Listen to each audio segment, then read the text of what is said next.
Have mercy on me, a sinner.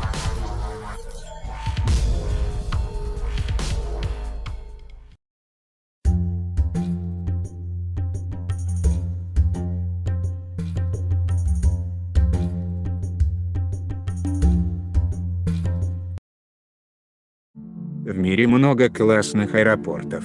И в нашей стране их тоже хватает. Аэропорт можно назвать лицом города, поэтому его всегда пытаются сделать не только удобным, но и интересным с архитектурной точки зрения. Мы предлагаем вам взглянуть на подборку крутых российских аэропортов. А какой нравится вам?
На этом у нас все. Кому понравилось, ставим лайк, подписываемся на канал, жмем на колокол, чтоб не пропустить новое видео. Всем пока-пока. I'm an albatross.